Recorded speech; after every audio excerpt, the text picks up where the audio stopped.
लिए अनिवार्य शर्त क्या है?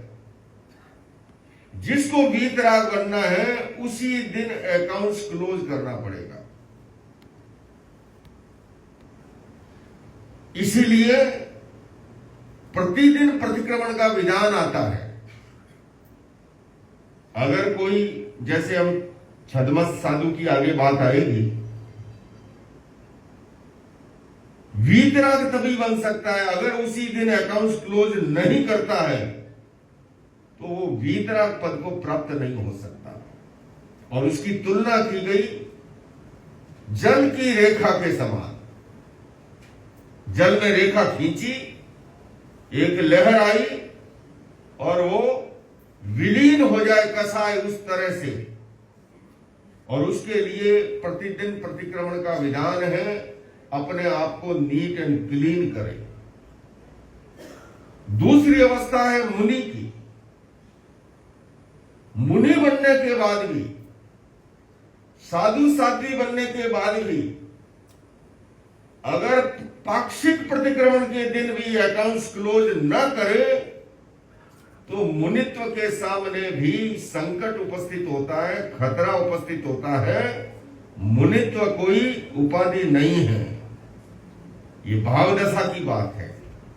अगर भीतर में मुनि बनने के बाद भी कषाय अगर इतना प्रबल है, साधु साध्वी छद्मस्त है, वीतराग नहीं है, स्वाभाविक है। छद्मस अवस्था के अंदर भावों में उतार चढ़ाव का भाव भी आता है, जहां एक से अधिक सदस्य होते हैं, बहुत स्वाभाविक प्रक्रिया है। किंतु मुनि के लिए मार्गदर्शन है कि उसकी साधना की वो भूमिका होनी चाहिए, अधिकतम 15 दिन से अधिक जो है, अगर भीतर में भाव, अन्यथा भाव दूसरे साधु साध्वी के प्रति, श्रावक श्राविका के प्रति रखता है, तो वहां साधुत्व के सामने संकट है। ये मैं नहीं कह रहा हूं, ये भगवान महावीर की वाणी का विधान है। और इसलिए पाक्षिक प्रतिक्रमण का विधान है। उसके बाद में आता है चातुर्मासिक प्रतिक्रमण। 4 महीने में श्रावक और श्राविका, मैंने पहले ही कहा कि ये कोई बिल्ला नहीं है, ये कोई टाइटल नहीं है, ये कोई उपाधि नहीं है, ये कोई प्रमाण पत्र, डिग्री नहीं है। एक व्यक्ति जंगल में जा रहा था, बियड जंगल में बैलगाड़ी लेकर के, पुराने जमाने में। रास्ते में उसे लघु शंका की जरूरत हुई। गाड़ी को सड़क के किनारे, पगडंडी के किनारे रोका और झाड़ियों की तरफ गया लघु शंका से निवृत्त होने के लिए। और उसी दौरान बैल जो है, थोड़ा सा गाड़ी आगे निकल गई, लेकिन इसी दौरान देखता है कि झाड़ियों में से एक शेर आ रहा है। और शेर को जो ही देखा और उसको ध्यान गया, अरे मेरी बंदूक तो जो है वो तो गाड़ी में रह गई, और गाड़ी बैल आगे चला गया। सोचा कोई बात नहीं, लाइसेंस तो मेरे पास ही है ना, जेब से लाइसेंस निकाला, रखा, देख चीता ये AK-47 का लाइसेंस है, ये सामान्य पिस्तौल नहीं है। अब शेर क्या लाइसेंस की भाषा जाने, एक हत्था मारा, लाइसेंस समेत चट करके रख दिया। बंधुओं और मोहनों, ये जितने बिल्ले, टाइटल, उपाधि, अलंकरण, ये सब इस धरती के लिए है। उस घर में अगर कुछ चलेगा, वहां जो थर्मामीटर है, वहां जो पैरामीटर है, वो केवल और केवल हमारी भावदशा कैसी है, हमारा आचरण कितना विशुद्ध है, पवित्र है, निर्मल है, उज्जवल है, उसी के आधार पर, मापदंड के आधार पर निर्धारण होगा हमारी गति का। और उससे भी अग्रिम, एकदम आखिरी स्टेज जो है, वो है सम्यक दृष्टि। सबसे पहले आप गुणठाने में अगर चलो, पहला मिथ्यात्व गुणस्थान, दूसरा शाश्वत सम्यक दृष्टि गुणस्थान, तीसरा मिश्र गुणस्थान, डावाडोल स्थिति वाला, है ना, और चौथा है सम्यक दृष्टि। जीवन में बहुत महत्वपूर्ण है सम्यक्त्व को प्राप्त हो जाना। आगम ग्रंथ कहते हैं, तीर्थंकरों की वाणी कहती है कि जीवन में एक बार सम्यक्त्व का स्पर्श कर जाए, उसकी मुक्ति निश्चित है। लेकिन बंधुओं और बहनों,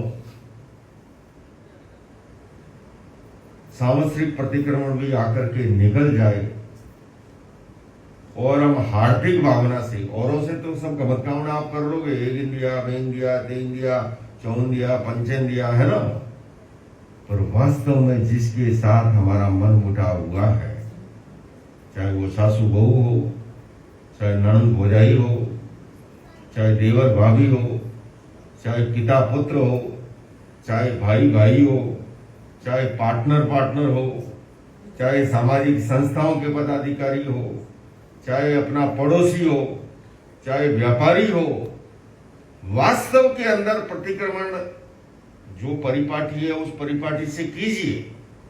लेकिन मैं आपसे ये जरूर कहना चाहूंगा कि कल के दिन और परसों के दिन जो जिस परंपरा को मानते हैं उसके साथ सोने से पहले एक बार ये आत्मावलोकन जरूर करें कि इन 365 दिन के अंदर इस वर्ष वास्तव के अंदर मेरा किसके साथ ग्रंथि गांठ पड़ी है, संबंधों के अंदर, मन के अंदर एक मलिनता का भाव लिए हुए हूं, अभी तक उस भार को ढो रहा हूं।